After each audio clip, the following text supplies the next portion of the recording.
If I can give anybody one piece of advice about this film, don't watch it while eating. We've seen this film before, and yet we had to watch it to refresh our memory for this. Why did we decide to do that while eating dinner? Hey everyone, it's me, Aaron. And I'm Michelle. And I'm grossed out as fudge. But yes, for anybody who hasn't been tuning in so far this month, this is the 31 Days of THORGIWEEN, in which all month long we're reviewing some of our favorite and least favorite, and sometimes just obscure horror films, and sometimes we're doing reviews, sometimes we're doing post-geek out reactions. This is a post-geek out reaction. For anybody who has not seen the post-geek out reaction before, it's not a review, it's just our discussion about the thing that we just watched. And all week long is Icon Week, in which we are talking about some of the most iconic villains and monsters from horror films. And we're talking about Hellraiser today, so of course the villain is Pinhead and Man, because Man was the villain in most horror films of the 80s. And one thing that we've seen this film before. In fact, before we even begin really talking about it, I just gotta say, I originally saw parts of this film when I was a little kid, because I had a friend who was into horror films, and his parents didn't give a fudge. And they had all the cable channels. So, like, I would go over there, and he'd be like, oh, man, I'm going to show you this thing. And I was like, I don't want to see that. Like, it's so weird that, like, you know, yeah, I love horror films now, but that doesn't mean that I did when I was a kid. When I was a kid, I should have been watching R-rated films, and I, as a kid, knew I shouldn't be watching them. Yeah. I didn't want to watch this, and this guy was like, yeah, let's watch this. And, like, I tuned out after, man, I dropped out of this thing quick, and I was like, I'm just leaving the room. Call me back in when you're done. So I spent a long time not watching this film because, A, I had those bad memories, and also because I hate torture porn.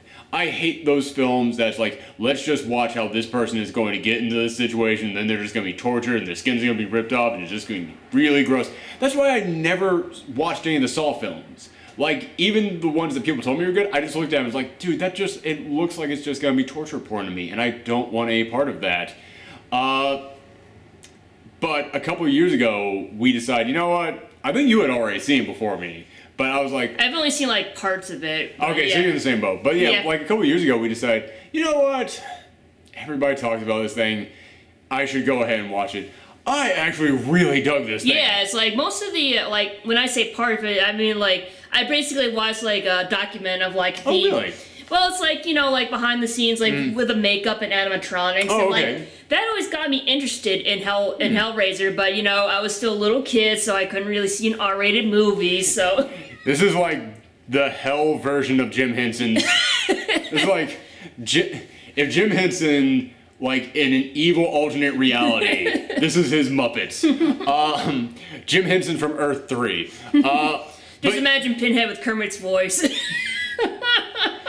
We have such sights to show you on the Muppet Show tonight. Yay!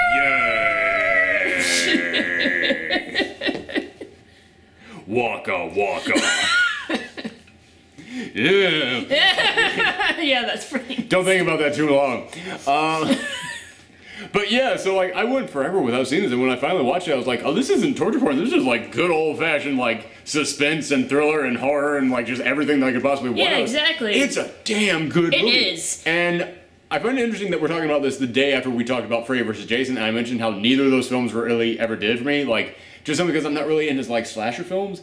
And this is another one of those films. Like this, Friday the 13th, Nightmare on Elm Street, and Halloween were like the four big horror franchises of the 80s.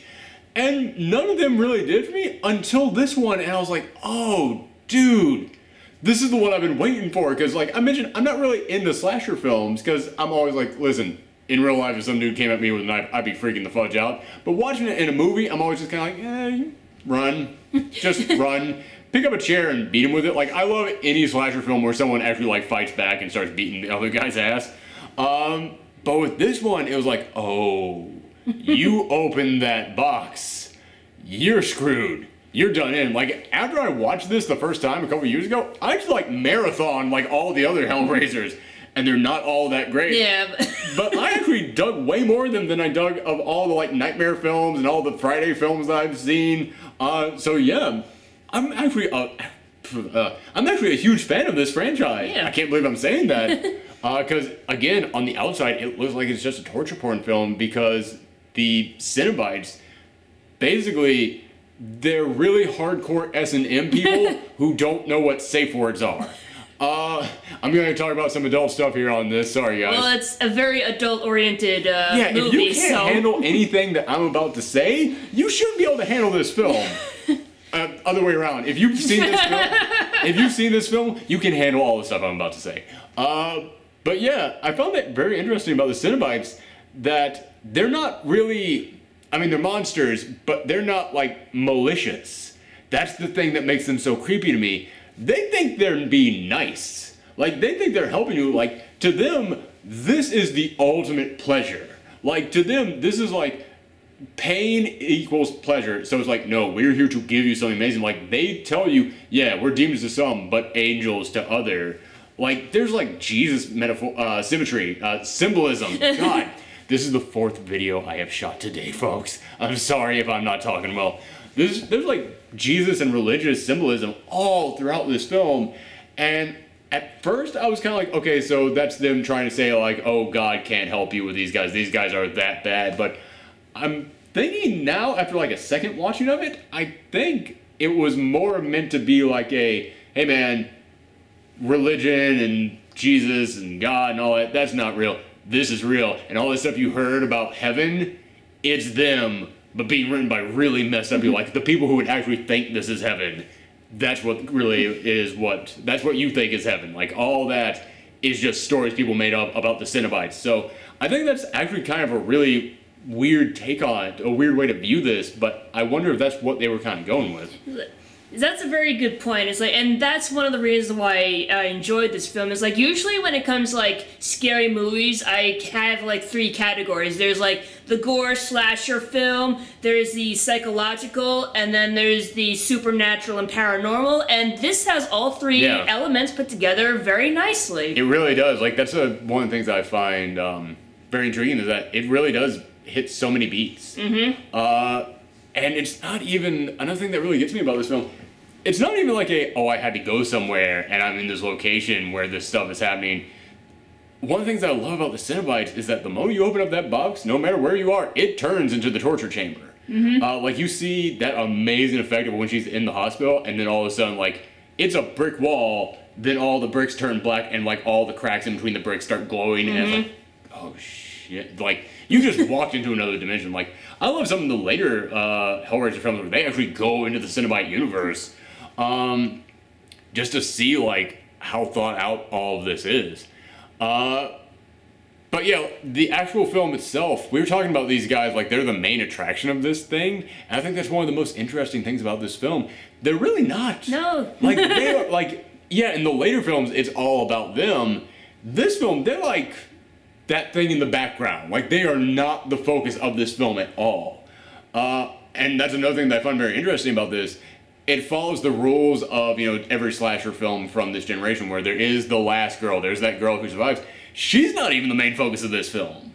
Like, she is a side character for the first 2 acts of this movie. It's not until the last half hour that it becomes her movie, which is a very interesting approach to this, because up until then, the villains are the ones you're following. Yeah. Because it's about this guy and his wife who move into a house, and it's a house that was owned by this guy's brother Frank, and he disappeared. No one knows where he went, so they had to basically move into the house. And as they're moving in, a drop of blood lands in this one room, and then like just skin and bones start reconstructing themselves until he's like this little like flesh zombie thing that can't even, like, his bones aren't even constructed, so he can't even stand up.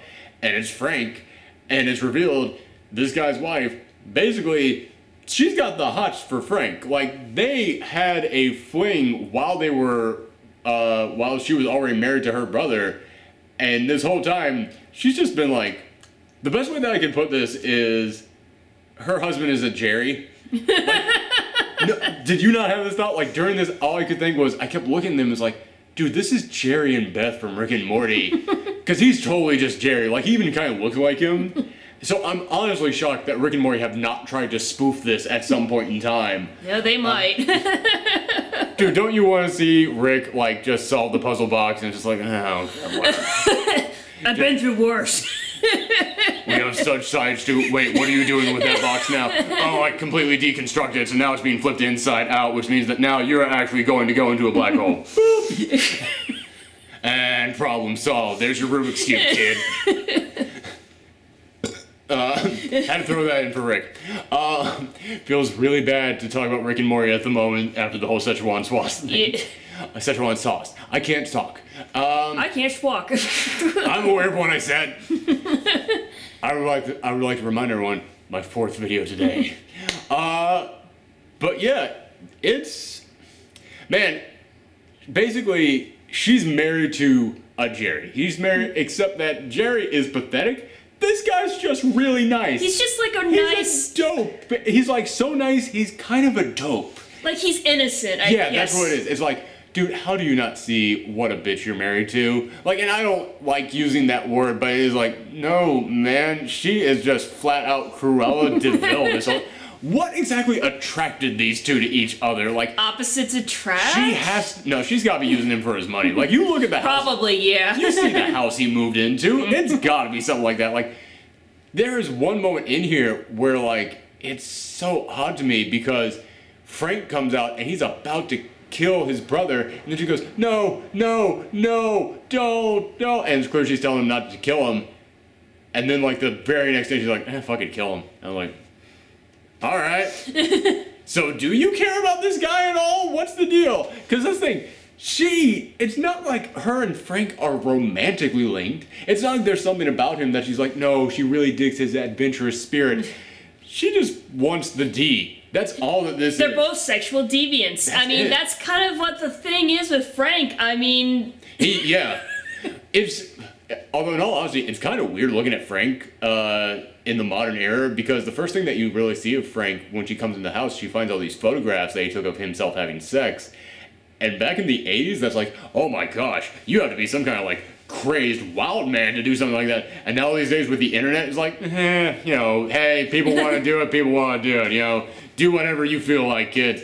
So yeah, it's one of those weird things where it's like, this is odd, but I bet back in the 80s it was really shocking. Yeah, but like at the same time he was also hitting on Christine. Yeah. So not only is he a sexual deviant, but a pedophile. No, I think she's like. I know, but like she's still like younger. Yeah, like, exactly. I think she's like what? Maybe I'm not. By the way, it makes it almost sound like I'm trying to defend Frank. I'm not. No. No, he's a monster. Mm-hmm. He is an absolute flat out like. He doesn't care about her, about the wife either. Like, that's another thing that really got me about this is like, what makes you think you two are just gonna run off and be happy with each other? Like, he's a sexual deviant, you know that. You found evidence he's been traveling around the world just to seek out women to sleep with.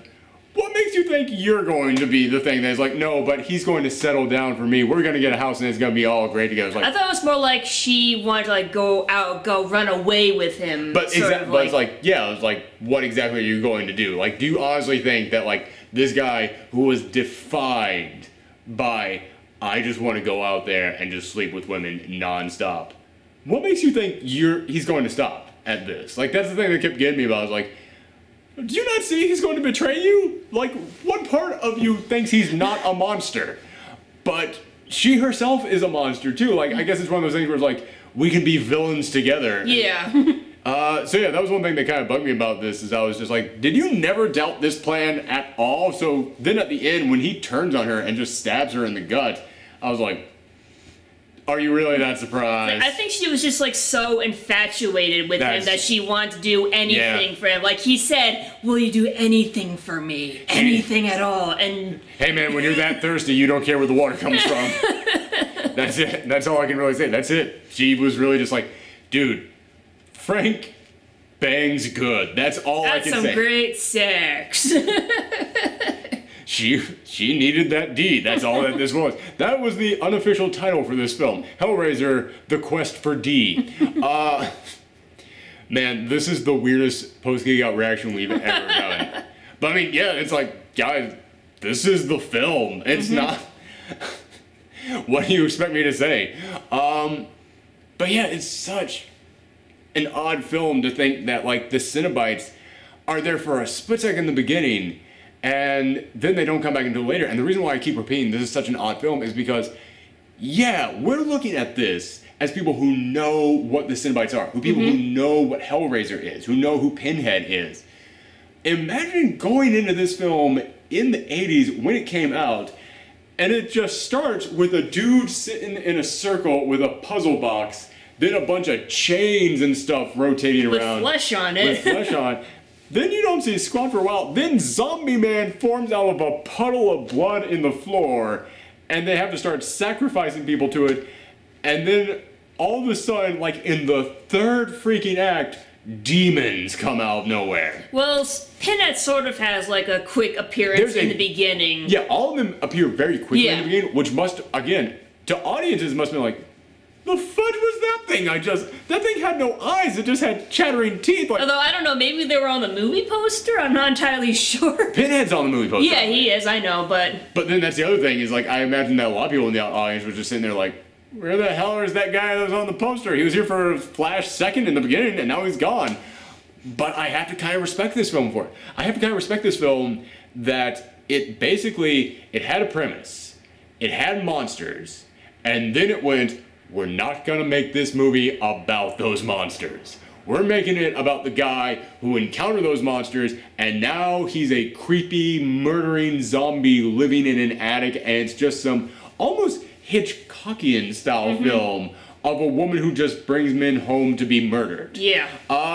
Yeah, it's so odd that became the film when they had this whole universe of monsters already in their head. It would almost be like if Friday the 13th, not Friday the 13th, if Nightmare on Elm Street, like they went, we have this great idea for this guy who kills you in your dreams. And then it's just about some girl just going to school and like her friends start dropping off dead, and like you never see anything about that until like the last 10 minutes of the movie. Freddy then pops up. It's such an odd approach to this film, but I think it absolutely works. It does, because I think so, yeah. I've always said, like, I think horror films really over-explain too much with their villains. Like, I think that sense of mystery is one of the things that creates great villains. Right. It makes you want to come back and keep learning more about them. This thing, you don't know what the hell these things are.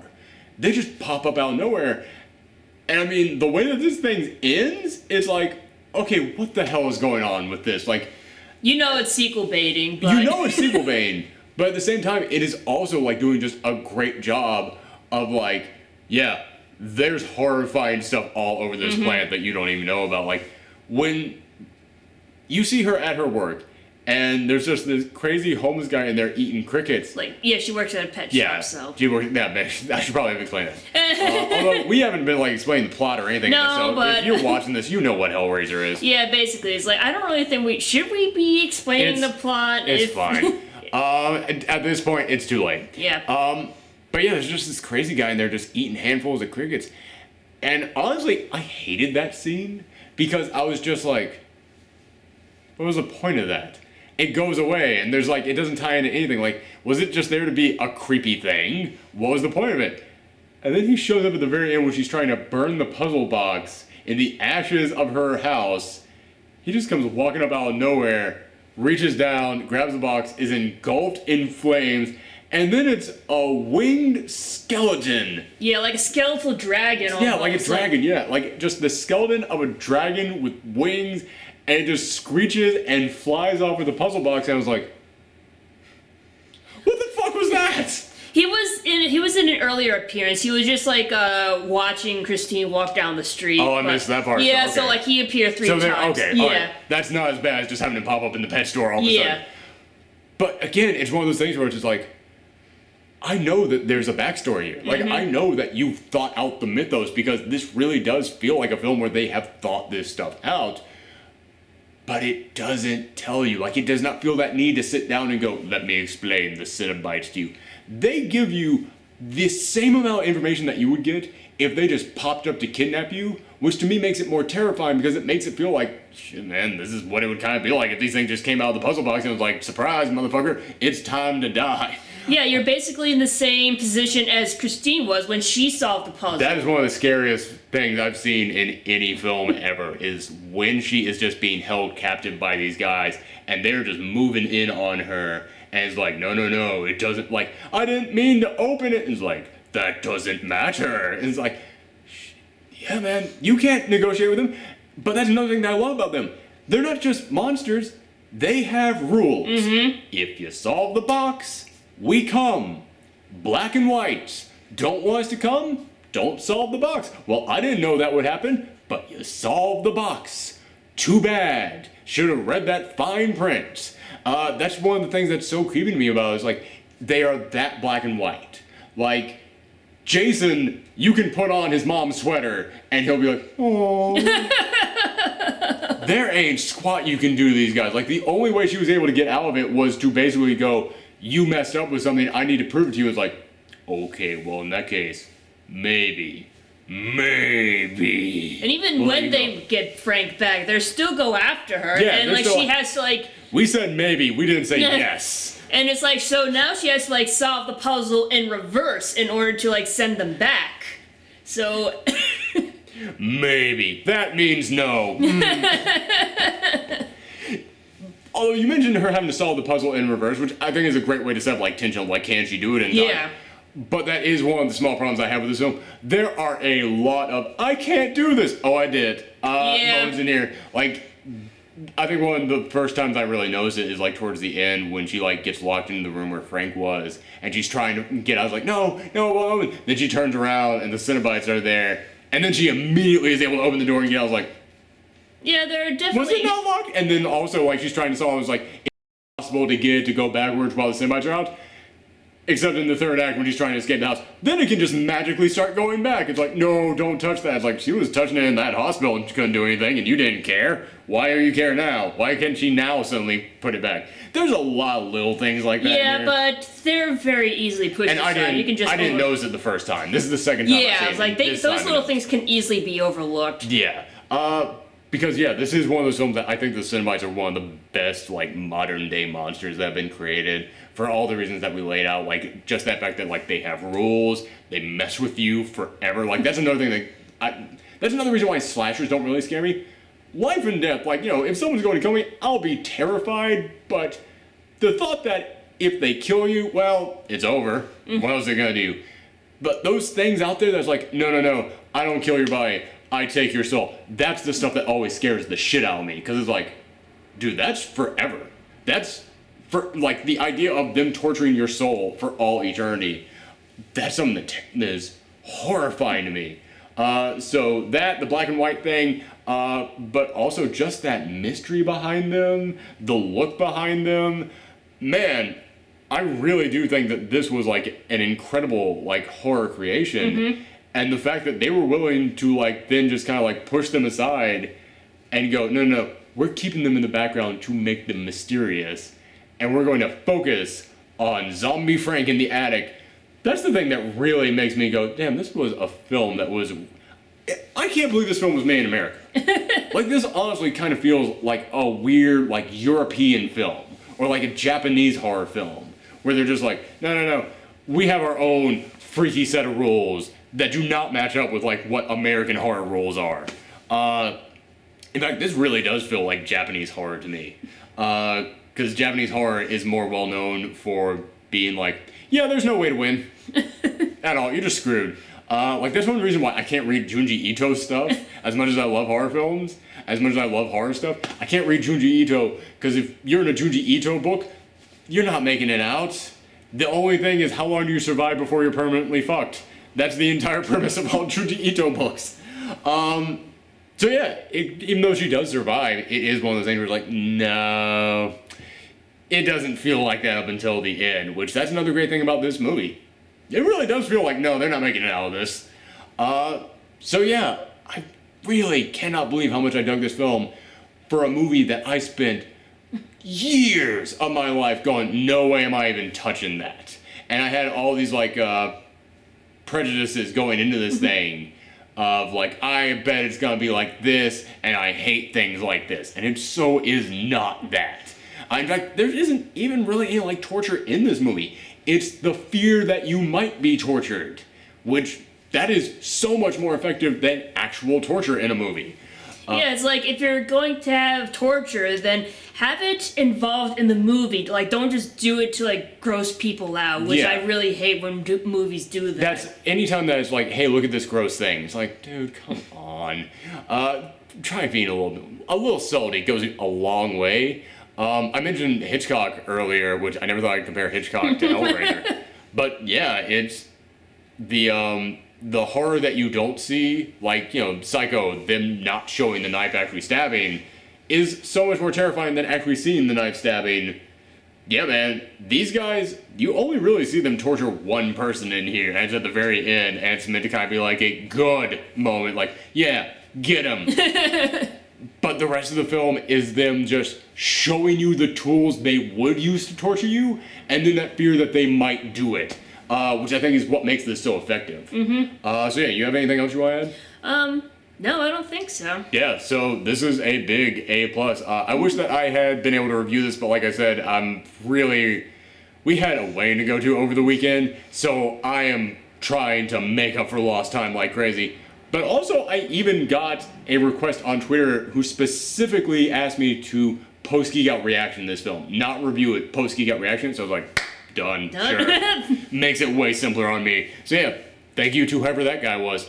But thank you guys for tuning in, and we're going to be doing these all month long. And remember, it's Icon Week this week. Next week, viewer request. So if you have any requests for any movies you want to see me review or do a post Geek Out reaction on, then make sure that you send them to twitter.com/ProfessorThorgy. Thanks for tuning in, everyone, and happy Halloween. Bye. Bye.